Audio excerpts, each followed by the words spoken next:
মাত্র ৩০ টাকার এই ঝাল ঝাল চিলি অয়েল মোমোটা এখনো যারা খান নাই তাদেরকে বলছি এটা একবার হলেও অবশ্যই টেস্ট করবেন। মিনিমাম 2টা না খেয়ে থাকতেই পারবেন না একদম আমার মতো। ধোয়া উঠা একদম গরম গরম মোমোর উপর মেয়োনিজ দিয়ে তার সাথে বেশ খানিক চিলি অয়েল অ্যাড করে ভালো করে মিক্স করে এই মোমোটা বানায়। 1 কাপে মোটামুটি এই সাইজের 4 পিস মোমো দেয় এবং ফাটাফাটি একটা টেস্টের মোমো এটা। আর এখানে মোটামুটি 30 টাকা থেকে 60 টাকার মধ্যে বেশ কয়েক ফ্লেভারেরই মোমো পাওয়া যায়। আর আজকে আমি আর আমার বোন ডিসাইড করছিলাম যে একদম মন ভরে মোমো খাবো, বিকজ আমাদের অনেক মোমোর ক্রেভিং হচ্ছিল। তাই প্রত্যেকটা ফ্লেভারের দুইটা দুইটা করে নিয়ে আমরা মোট 3টা ফ্লেভারের মোমো টেস্ট করি। চিলি অয়েল মোমোটা তো আপনারা মাস্ট ট্রাই করবেনই, বাট তার পাশাপাশি এই আচারি মোমোটাও কিন্তু কোনো অংশেই কম না। আচারি ফ্লেভার সাথে মেয়োনিজ আর গরম গরম মোমো মিলে খুব মজা লাগতেছিল খেতে। আর মোমোগুলো একদম সফট মনে হচ্ছিল যে খেতেই মুখের সাথে মিশে যাচ্ছে।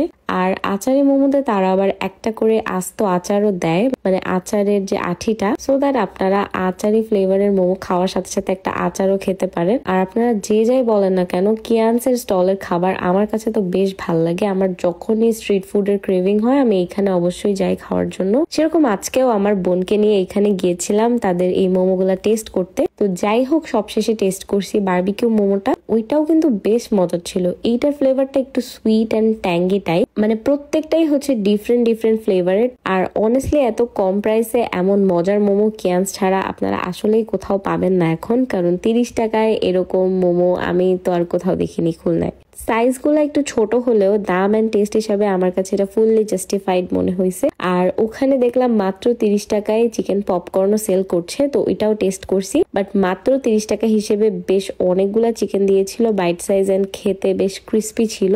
এন্ড খাওয়ার সময় মেয়োটা দিয়ে অবশ্যই টেস্ট করবেন, বিকজ মেয়োটা দিয়ে খেতে এটা বেশি মজা লাগে। আর কিয়ান্সের লোকেশন হলো শিববাড়ি গোল চত্বরটার একদম অপোজিটে, ওই যে পুরাতন যে জিয়া হল আর এখন যে স্ট্রিট ফুড কর্নারটা হয়েছে ঠিক ওখানে।